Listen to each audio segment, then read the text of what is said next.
This conference will now be recorded. Hey everybody, it's Dr. Doug Smith. It's 2:30 on Thursday, so it is time for our Monday through Thursday 2:30 podcast. This is the podcast where you will hear the science, the truth about what actually happened to you and many others during this opioid crisis. And as the listeners know, I'm going through the process of writing a book. The purpose of the book is to raise money to file our first mass tort lawsuits. We're hopeful that will be a turning point. But as I'm going through and writing the book, it's becoming overwhelmingly obvious to me. Well, several things are becoming overwhelmingly obvious to me. Not the least of which is how much we have shared with the FDA since September of 2022. And how much just fantastic science we have shared with the FDA, and yet they remain in the position of what are known as science deniers. By the way, as I go through and I'm writing this book, I do not struggle at all with the concept of what's known as a science denier. A science denier, someone who denies a science. That's not a difficult concept to understand. But what I am struggling with is, for the most part, science deniers are denying new science that's coming out. Okay, they're not denying old science; they're denying new science that's coming out. Okay, because that for whatever reason that new science doesn't agree with their worldview. Okay, but here with the FDA and the psychiatrists, what we're dealing with is a little bit different. The science that they're denying was prominent in 1990.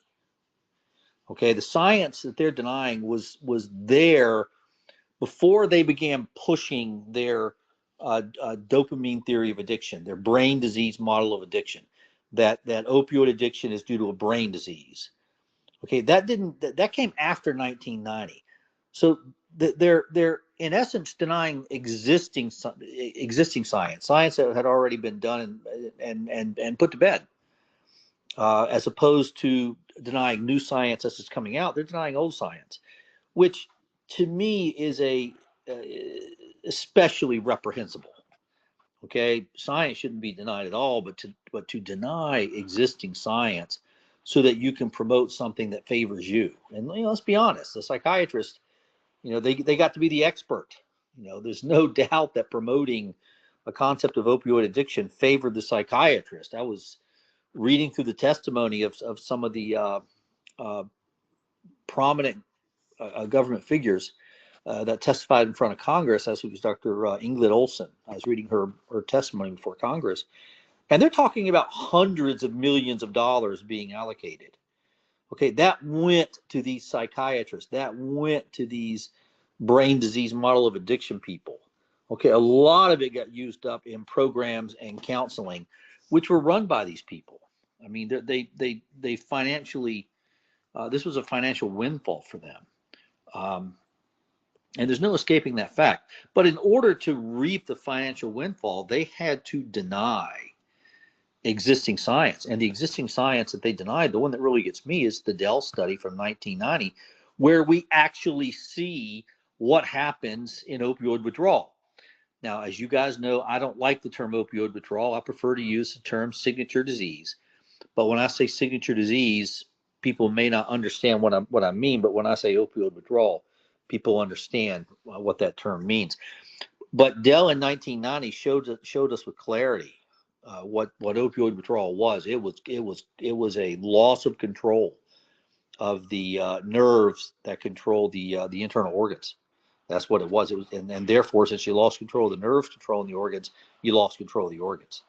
And we saw that in the Dell study. Dell witnessed it with his own eyes. It was a beautiful study, brilliant thing that he did. And so these guys had to deny that. They've also had to deny all the science that we've presented. Okay, and Lord knows we've presented a lot of science to the FDA, and then the book will go through every ounce of science that we presented. And here's the deal. Okay, it's okay if you're skeptical. There's nothing wrong with skepticism. It's okay to be skeptical. Okay, but you got to do something. You can't just say, "Oh, I don't believe that science." If you don't believe it, you still got to take an action. So all they had to do, we presented science that showed that when people were in opioid withdrawal, their adrenaline levels were deadly, sky high, practically all of them. Okay, so stop and think about it for a second. If you're at the FDA and somebody presents scientific evidence that people have dangerous levels of adrenaline when they go into opioid withdrawal, all you got to do is go out and verify it, which they didn't. They just said we don't believe it.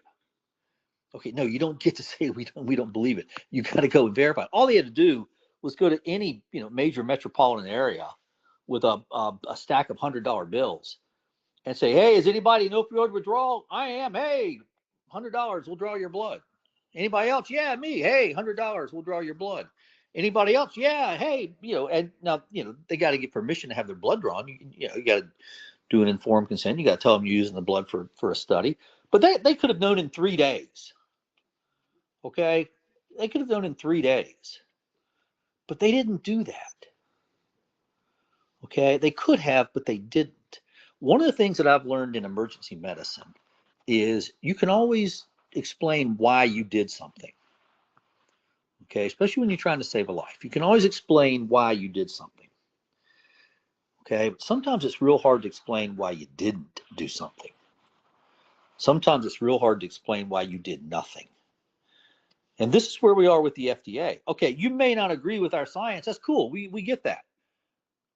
But you still got to do something. But they didn't. They just said, we don't believe it. Part of the science that they say we don't believe, you're looking at it on the screen right there. Okay, this was part of our science. Okay, we should, and for those of you who have experienced opioid withdrawal, okay, you know how bad you feel. Now, we now know that opioid withdrawal, what I prefer to call the signature disease, is a loss of control of the nervous system. So we call that a neurotoxicity. Loss of control of the nervous system is something going wrong in the nervous system. That's a neurotoxicity. So the symptoms that you have, okay, the pouring sweat, the pounding heart, the loss of control of your bowels, those are symptoms of a neurotoxicity. Okay, if you look at that top graph there on the top right, okay, you see that when people are in withdrawal, they've got, horrendous neurotoxicity. But you get them, you put them on buprenorphine, the symptoms go away. Okay, now we presented this to the FDA. We presented this to the FDA in September 2022. And what have they done? Nothing. We presented this to the FDA and they've done nothing. Now with the book, what I'm calling for is for the guy that did nothing, Dr. Rigoberto Roca. I'm calling for him to face criminal negligence charges. Criminal negligence, because look at what's in front of you. Look at what's in front of you. Okay, we can put an end to the sickness. We can put an end to the opioid craving. It's right in front of you. Okay, if you don't believe us, that's okay. It's okay to be skeptical, but you've got to replicate the study. You got to repeat the study. Okay, that's how science works. You don't get to say, oh, we don't believe you, and do nothing. So this is some of the evidence that I'm presenting for why I think Attorney General Pam Bondi needs to consider criminal negligence charges for several people, one of whom is Dr. Rigoberto Roca, who I've gotten several letters from him. We've had direct communication. He in my opinion, has committed criminal negligence. That's my opinion. Why do I say that? Because 5 million people are dead that didn't need to die. And if 5 million people is not enough for criminal negligence, I don't know what is. Remember, all the deaths in the U.S. wars combined came out to be about 1 million. All the deaths in the COVID came out to be about 1 million. Okay, HIV/AIDS hasn't quite hit 1 million yet. Okay, what we're calling the FDA genocide, you're at 5 million deaths. And he's sitting there just as arrogant as could be. All right, enough. Let's end the week. I apologize that I go long sometimes, but it's we've been at this for 10 minutes. We try to keep these podcasts short so people can listen to them frequently. People don't like large doses of science at one time.